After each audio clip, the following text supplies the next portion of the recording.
Welcome to Taking It to the Streets. I'm your host, Andy Goldman from sunny St. Pete, Florida. This is the show where we take it to the streets, knowing if we don't, the streets will take it to us. Welcome to Taking It to the Streets. It's Andy Goldman, joined, of course, by Rich Beemer Beem. This show is brought to you by Wrightwood Medical, www.wrightwoodmedical.com, or reach Wrightwood Medical at 773-848-7100. They're your leader in refurbished medical equipment.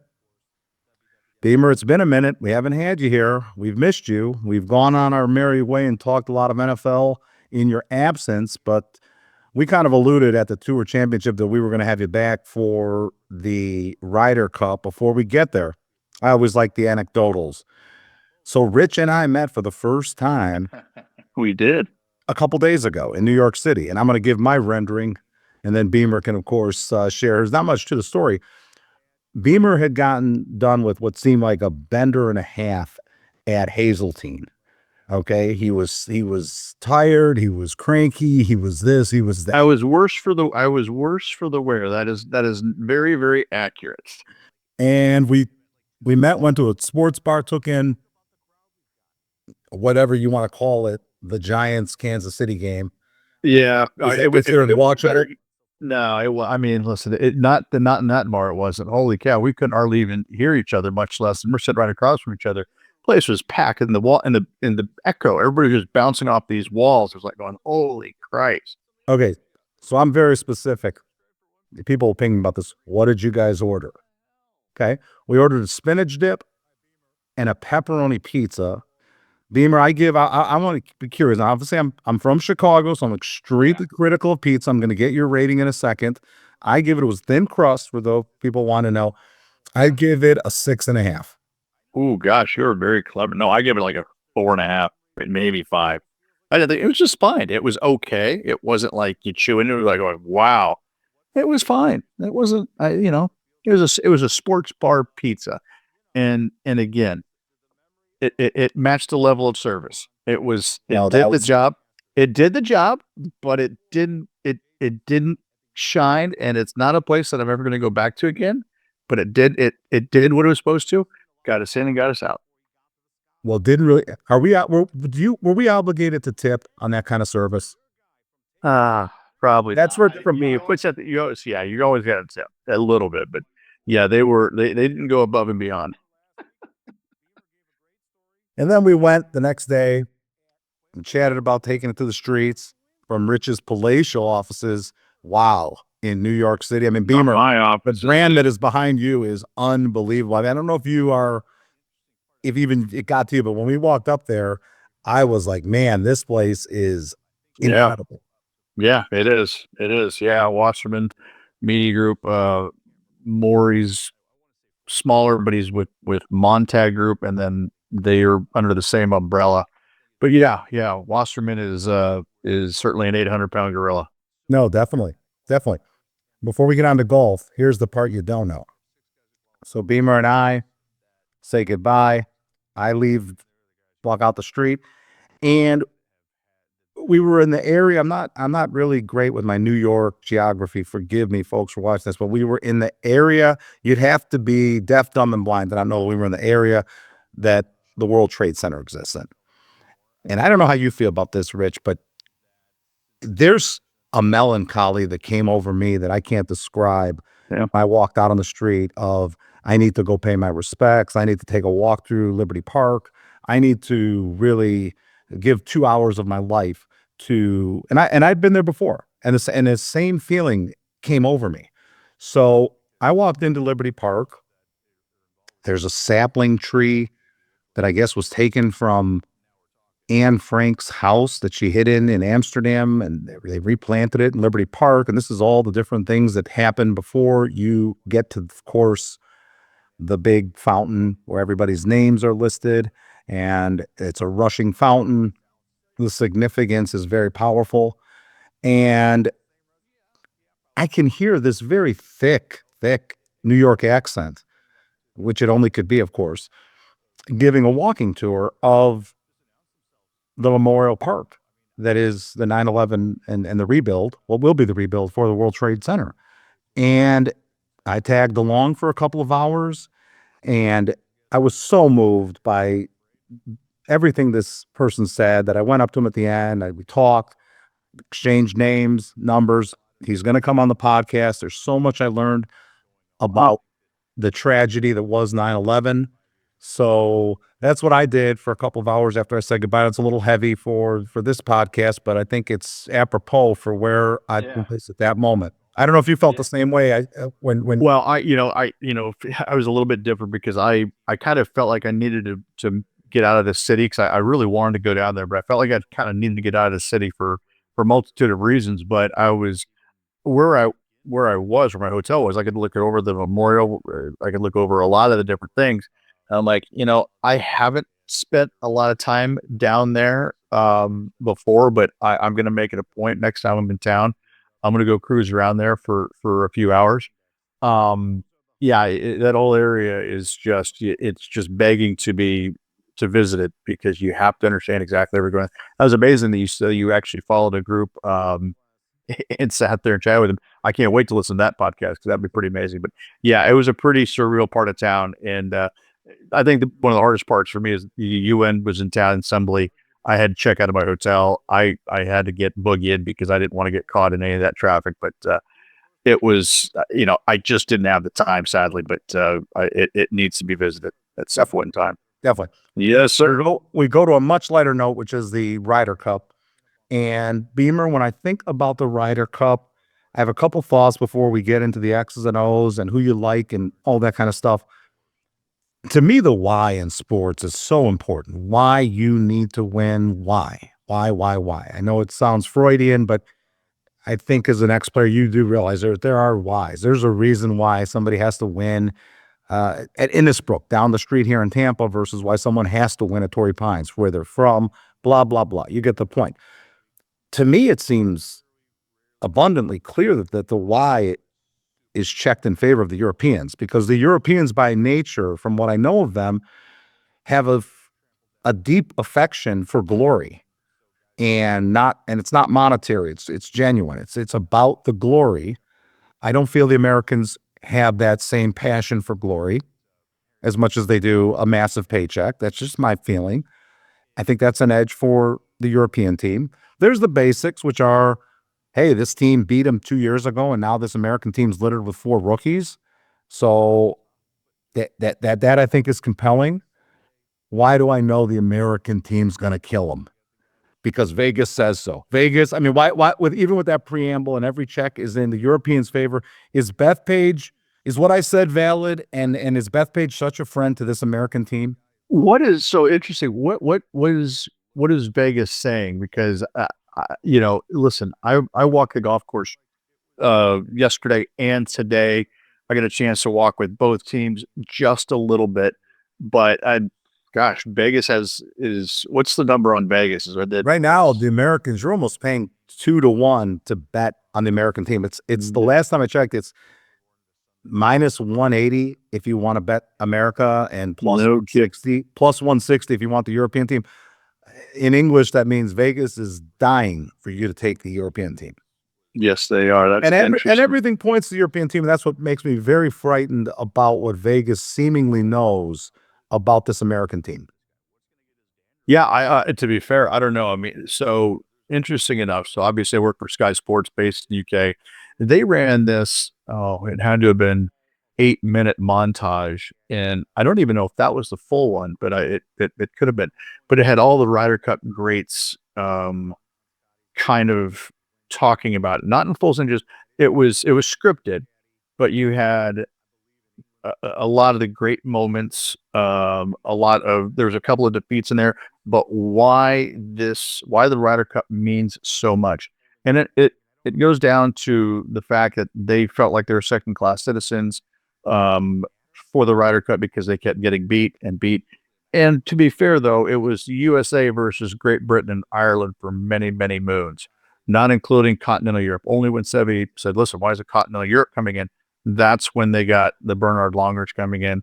That's when you had Seve Ballesteros come in, which he's the one that really lit a fire under the Europeans and said, listen, I don't like to get beat, and I don't want you guys.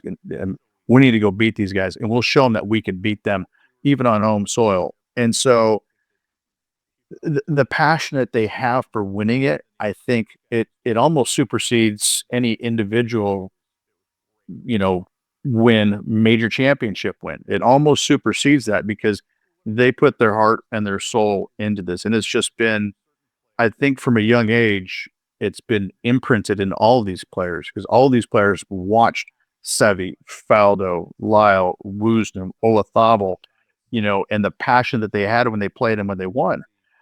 If you look at some of the at the U.S. side, I mean, we don't have a vocal leader. You could probably look at Lanny Watkins and Paul Azinger, and maybe Raymond Floyd as three guys who have been hardcore outspoken about beating guys. But I think for the rest of us, it was so dominating for so long that only when we started losing did we finally sort of take an interest to it. But even then, I don't think that we've been as organized as the Europeans by a long shot. And so I think that the Europeans, it means a whole hell of a lot more to them. Now I'm sure I'm wrong if you talk to any American in that room saying no, it doesn't. We want to win this thing, this and that. But I mean, I think deep down, it just it at least it gives the impression that it means more to the Europeans than it does to the U.S. side. Um, and I think, well, and I know that when you're a European and you've been on a winning Ryder Cup team, you're a hero in some respects because you beat the Americans. You beat, and especially if you won on foreign soil, if you won here in the U.S. as a European, wow, you're almost a god. I mean, it's just like you are in the upper echelon of people that have accomplished something that's nobody had done. So they've got a lot more historical passion because I'm not 100% sure you could even come close to doing the video that they showed. And I wish I had access to it, and I might. And if I do, I'll try and post it on social media. But I think people need to see it as it's showing the Americans in general, not just European, not just the American team, but Americans in general that are golf fans. This is what it means to the Europeans. It means a ton to them, and they got a lot of pride um, in beating the U.S. side because they should be the underdogs. They always seem to be underdogs, and I don't know why that Vegas has it at that number because European sides are bringing back 11 of 12, and we've got four rookies on our side this year. That doesn't make any sense to me. I mean, but again, I'm not Vegas. Well, So if I was, we would have to do this podcast. I just think Vegas loves the wounded dog is the most dangerous dog, and part of what you didn't include, or I didn't include, is that the Americans did lose 2 years ago in Italy, and there is there's a retribution factor here that we're not talking about on the American side. If you are at that level, where you're on a Ryder Cup team representing the United States or Europe, retribution, revenge is part of your narrative as a person on a weekly basis. I got to get that guy. And I think that it checks in America's favor big time. And there hasn't been a back to back, Rich, there hasn't been a back to back winner in a long, long time, which Vegas understands. There hasn't been. So the odds are in Vegas's favor if you want to take Europe. But here's the biggest difference. And again, I am pro US the entire way. I believe that they're going to win. I believe they're going to win just because I believe in that. But I'm looking at the European side again. They're bringing back 11 of 12 guys. They also have every single vice captain and captain coming back to what they did in Europe. And you and I spoke about this briefly. I think if the U.S. Ryder Cup team wants to be successful in future years on away soil, when we go over to Europe every 4 years, we need whoever is our captain now, like Keegan Bradley's our captain now. If the U.S. wants to be successful, they got to take the same captain and vice captains over to Europe because everything that Luke Donald and his team has learned in Rome is gonna pay off for them or could pay off for them big time over here if the Europeans go on to win because everything that he did was seemingly everything went their way. They went 4-0 to begin with the opening round matches and never looked back. Again, will that happen this time? I don't think so because of retribution, because guys have pride, so on and so forth. But listen, I mean, I think that the American players are probably going to be feeling a little bit more immediacy and concern because they need to win this thing back at one of the toughest venues that guys can play on. And New York, you're the Big Apple, you're the heart of everything. It seems like here. So I think there's going to be a little bit more pressure on us to do well, and it's. I don't. I think the Europeans could almost play like I got nothing to lose. We beat you guys last time. We got nothing to lose. Again, that's not how it works. These guys want to win it just as badly. But if anybody's going to be playing a little bit freer from the opening tee shot, I'd have to say that to the Europeans in the immediate future. But if they get their backs up against the wall, are they going to be able to play that free? Well, again, and I do lean on Vegas's logic always in all aspects of life, as anybody who knows me knows. And it gets to a point where we have to granulize the English language here now. So forgive me, I'm an English major in college, but we use the word glory at the beginning when we started talking about the Ryder Cup and how the European team seemingly is motivated by a sense of glory. And again, I just as an American, I don't believe that the Americans are as motivated by that same sense of glory. Now, here's the word where it gets tricky. They're kind of similar, but they're not. Where Americans are very, very motivated by, and the Europeans I don't think are as motivated by. And this is what Vegas is in love with. This word is legacy. So, and then that is a very big part of an American's motivation is the legacy. Do I want to be part of a team that lost back-to-back Ryder Cups? Do I want to be a rookie that was on a winning Ryder Cup team? That's part of my legacy. That trumps the glory that this team, and I also think that Vegas sees the European team is coming in fat and happy and loose and could get, like you said, everything went right in Italy. It's not going to go that way, Bethpage. It's not. Take my money if it does, but it's not going to go that way. This is so. I don't know if you agree with the legacy part, but I think I America. know I can see that. No, I can see that. Again, what I'm doing is not, I'm being devil's advocate for how Europeans should be better. I think I think the U.S. is pissed off too. I think that they're looking at it. You have Brandel Chambly picking on Bryson DeChambeau as guy that is hard to manage as if you're a captain. And I'm thinking to myself the exact opposite. If I had Bryson DeChambeau and I was captain, I'd be like, dude, I'm going to put you front and center because you know what? You are the biggest cheerleader for America. And, you put yourself out there and you're comfortable putting yourself out there. I want you to be my team leader. I want you to be like, if there was a secondary plate for a playing captain, I want you to be like the captain of the players. And because I think that he is two-time U.S. Open champion, he embraces being in the biggest moments. He doesn't shy away. He doesn't shy away from being involved with the fans. And I think that in order to be successful, I'd put him first out. I would put him. I want him to hit the first tee shot. I don't care if that's a bad thing. No, I want him to be my leader. And yet, you have Brandel Chambly like saying that it's a circus around him. I'm like, listen, give me that circus 24/7. Absolutely. But I Beemer, think that he's key to he's key to us winning. when we look at the two teams, my problem with the American teams are subtle. They're not egregious. I want to get to just mine, and then I'll run it by you. So they're subtle. I'm not a Ben Griffin guy, but I know he's a top-tier stud that's had a great year. We won't rehash it. I don't recognize the team event at Zurich. That's one of his two wins. So if you take that one out, then he's still great. He's still great. It's not ho-hum, but that's just a preference point for me. I can't get over how great Goddard played down the stretch. I like that he's East Coast. He's from Jersey. I think he's a bomber. I think he's a good fit for Bethpage Black. That's just a preference I have. So that would have been me. When we get to the European team, I have problems. We can start with Fitzpatrick. Okay. He's the worst player in the history of the Ryder Cup.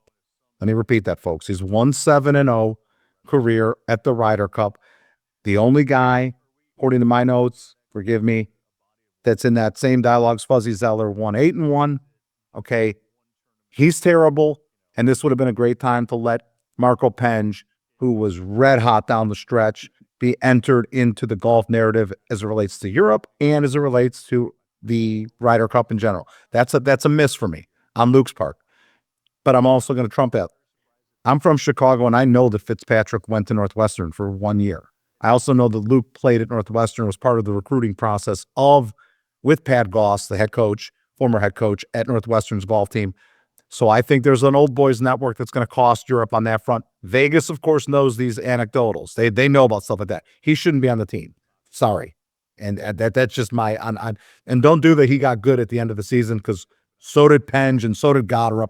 A lot of other guys got real good at the end of the season. He got in because of Donald and he in the Northwestern part. There's a connection. That's fine. Hogard I'm telling you, He qualified though. You can't keep him. He qualified. He qualified. Yeah, he was not a coach's. Right. Yeah, Fitzpatrick could have a beef with, not Hogard. But I'd look at Hogard, Rich, as a weekly in and out. If we're talking about the Valspar down the street, he's a medium to long shot to win that tournament. That's not an elevated event. So he's a tier below the American guys, what they're putting out there. And he's on their team. And people can use the word rookie a lot. There's 4 rookies on the American team. They use it as a negative pejorative. They use it almost like they're trying to use that word like you're starting 4 rookies in the NFL or Major League Baseball. It's not the same thing. It's not the same thing. Same word, but it's not the same thing. Would you agree? There's nothing rookie-ish about J.J. Spawn. Well, no, there's not. But I think everybody's a rookie at some point in time. I think that it would have been only a matter of time that JJ had been on the team, and he just had decided to have his breakout year. And he talked about how he was, he was hard on himself mentally and didn't have the belief. Now he's got the belief. I've seen it for many moons. This guy's a stud. Russell Henley. I mean, gosh, he's a rookie, and so is Cameron Young as well. I look at some of these players, and it's just like they're a rookie's just a name, because all of these players have played. We've seen stuff in the biggest championships, the 4 biggest championships of the world, with the exception of Ben Griffin. Ben Griffin has had a solid year in the majors, but he's 4 years removed from being out of the game. So he's kind of the outlier. But I also know that he has got a lot of he's gotten a lot of inner belief, and he's not afraid of getting in there, mixing up, and he doesn't act like the rookie. He's not going to shy away. It's like, oh, I'm just a rookie. No. He's right in there, chatting with the other players, being right in the middle of everything. I think he could be a surprise for the U.S. side as far as points won. Again, depending on how he gets played by Keegan Bradley, who he puts out there, we won't know till Friday. Till Thursday. I think there's just a lot of, we just don't know yet. To be fair, I'm looking forward to seeing the pairings. That way I could be like, yes, okay, we got this. Now we've got head-to-head and mano-a-mano. I think between everything that goes on, there's so much time to sit there and build it up one way or the other. It's just like, I want to be, who is that old boxing referee? Miles Lane. Mills, let's get it on.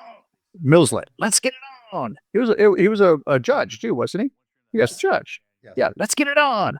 Listen, I think that's what everybody out here wants to. Let's get it on. Let's get out there and go. I mean, I just, the sitting around waiting for Friday morning is excruciating, because you're sitting there just going, everything is built up. And I'm like, oh, come on, man. I want to go hit somebody. This episode of Taking It to the Streets is brought to you by Wrightwood Medical, the leader in used and refurbished medical equipment. Wrightwood specializes in ultrasound equipment, but can also be your vendor of choice when sourcing lower cost alternatives for your operating room suites, scanning the entire medical spectrum. From single physician offices to larger hospitals, Wrightwood is the lower cost solution for your everyday medical equipment needs, and all of Wrightwood's equipment comes with warranty. You can reach Wrightwood directly at www.wrightwoodmedical.com. That is with a W, WRIGHTWOOD medical, or 773-848-7100. Again, 848-70-100. If it's used medical equipment, it's Rightwood Medical.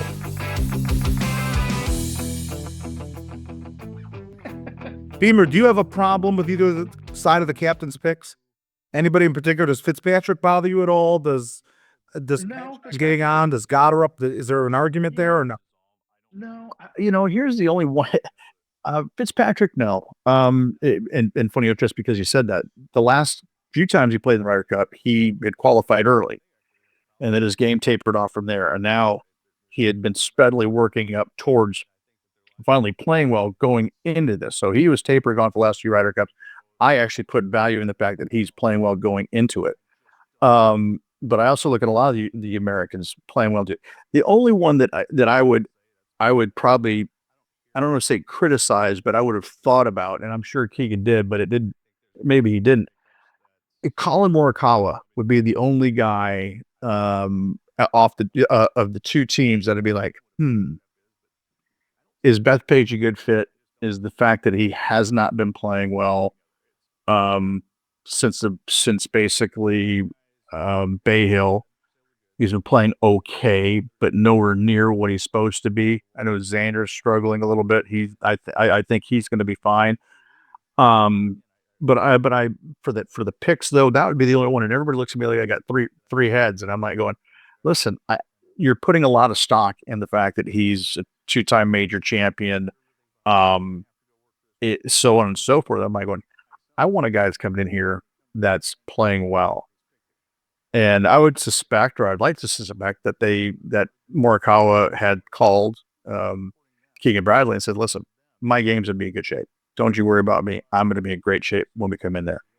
Because what I saw was, you see pieces of playing well, but you don't see a full body of work in quite some time. And so I'm curious to see how well he's played in the practice rounds this week. But he would be the only guy that might have picked a different person, might have picked a different player for the U.S. side.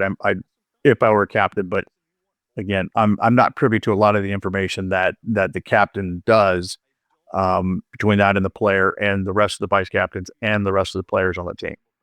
Is Burns that deserving of it? Is he really that deserving of it? He is. I know you're a big picking him. I'm picking him because he gets along with Scotty Scheffler, world number one. He also has a good relationship with Russell Henley. He's got a great relationship with I'm drawing a blank right now. Justin, but JT. But he can putt. He's a world class putter. I want a guy that's the best putter on the PGA Tour. He's the best guy. He's the best putter on the PGA Tour. I want him on my team, almost bar none. He is tough. He's hard as nails. He hits it far enough. I want him on my team 1,000,000,000%. Absolutely. Is it safe to say that this team goes as Justin Thomas and Cantlay go because they, on paper, are the best two players? I think it goes. You have to have Justin Thomas, Bryson DeChambeau, and Scotty Scheffler. Those guys have to win points. They have to go out there and lead the team. Just because I think that they are the three biggest support systems. Like if they're playing these things in pods, like they are, you got to have JT in one pod, Bryson in one pod, and Scotty Scheffler in another pod, kind of leading the way in different styles, of course. But I think those three guys got to be leading the way. I think that the other guys can learn a lot from them, but it still has to go out there and be done. But those three guys have to be the leaders in my mind's eye. And in my mind's eye, they're going as Cantlay goes because he's a stud in this format. Well, yeah, I mean, I think Cantlay is a stud because he seemingly doesn't have a pulse. Right. No, he truly doesn't care. I think that he truly doesn't care. I think he doesn't have a pulse. But, I still, though, I don't know if I'd put him as a leader because he doesn't have – I don't know what kind of leadership quality he has. I mean, Scotty Scheffler, I'm sorry, but you're world number one. You have to kind of show the lead a little bit because you have all the confidence in the world and you exude confidence. Bryson, because he's not afraid of anybody or anything, and the spotlight on him 24/7. In fact, he likes the spotlight on him. And then Justin Thomas, just because he's the most senior of all of the players this week. He knows what goes on in the team room. He knows what it feels like to hit off the first tee. He understands all this process, so he has to be one of the leaders as well. Beemer, give me what they get at Bethpage. Why do I feel like Bethpage is just like such a savage beast, and they're going to get a tough course out there. Well, funny enough, the only tough thing about it is the length. Right. To be fair, they shut the rough down. The rough is minimal, and normally, the greens are everything about this place is just it's perfect. It is a photographer's dream. You could take a million photos of this place, and you're like, holy cow, this place is unbelievable. The greens are fairly flat. You're not going to get a whole lot of movement. But the one thing about it is it's soft, and it's going to remain soft for the remainder of the week with heavy rains coming in on Thursday. It is, I think that plays more into the U.S. players' hands. It's going to be a slugfest. You're going to have to hit it a long way. You're going to have to control your irons, control the spin of your irons. It's a target golf course this week. And that's exactly what every single American has grown up playing, a target style golf course. So that's where the golf course is going to play into the U.S. players' hands. I'm interested as well in another aspect of it, because walking it yesterday and walking it today, my legs and everybody that I walked with says, I don't know if I want to walk 18 more holes out here. You have to be physically and mentally strong just to walk 36 holes around her if your matches would go that long. Not saying that you're going to play 36, but to go out there for 2 matches in a row, even playing 30 holes, that is a tough walk. There's a lot of walks, both uphill and straight downhill, that put a lot of stress on your legs, Tougher walk or same level walk as Augusta?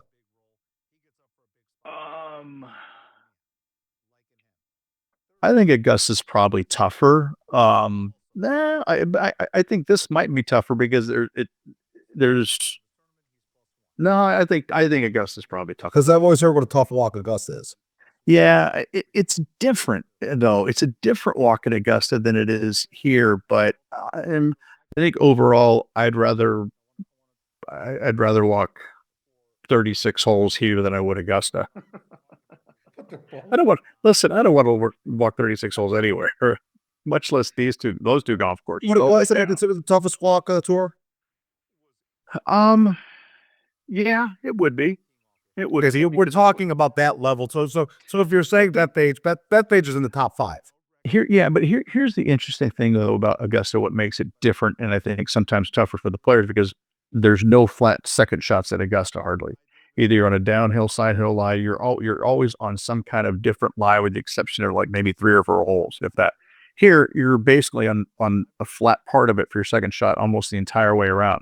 It's just the walking down, walking back up. There's never a flat portion of it, and you kind of look backwards at a lot of these places. And they're going, gee, many Christmas.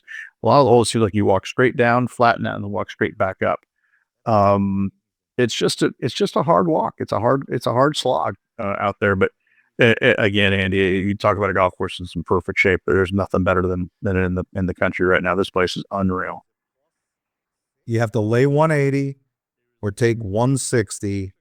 You lay 180 if you're on the America. You take 160 if you're on your own. Tell me which side you would take if you were at Caesar's Palace and you were just walking. Of course, you can't. Actually, you're allowed to, I guess, make that call in this case. We can't pin you on matchups, but this is different. This is a team game. Well, I think I've got like 100 of these things that are going to go out inside the cabin. Thomas Jefferson, eat your heart out.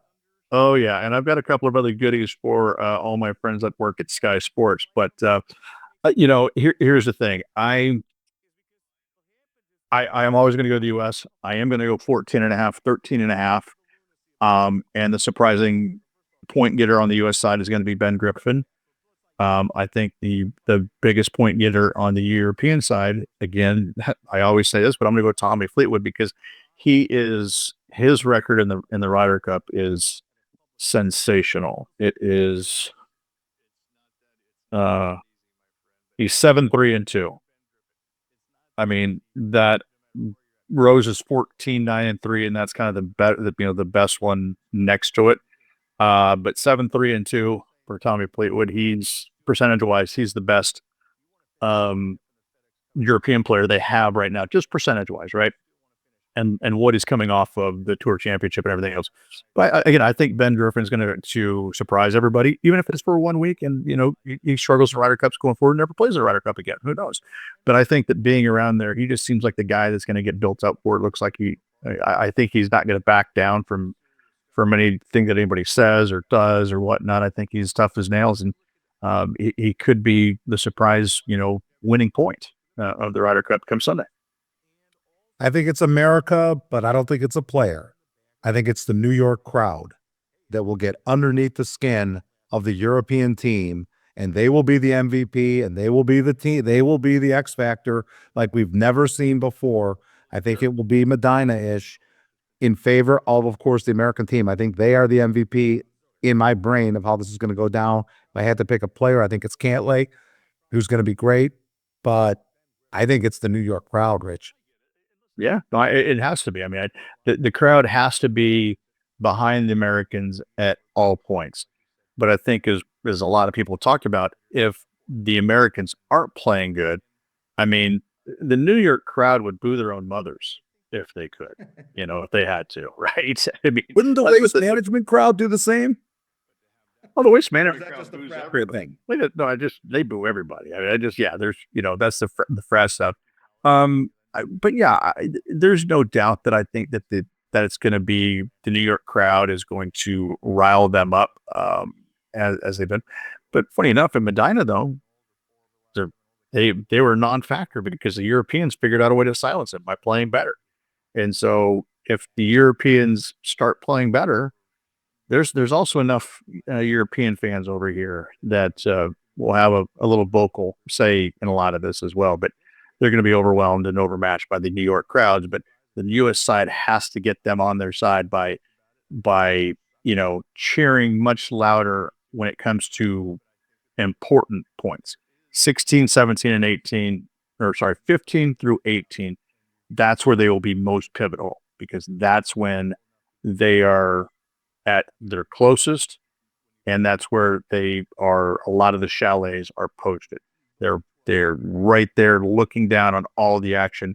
So if it comes down to 15 through 18, that's where the crowds are going to be most pivotal for the U.S. side. You heard it there, folks. Beemer, we'll see you for the upcoming PGA season, bro. We're looking forward. We'll see you. Yes, absolutely. We'll see you sometime. Well, maybe we could visit afterwards and chat about how this. I love it. I love it. Yeah. All right. Well, for Rich Beem, it's Andy Goldman, and this is Taking It to the Streets.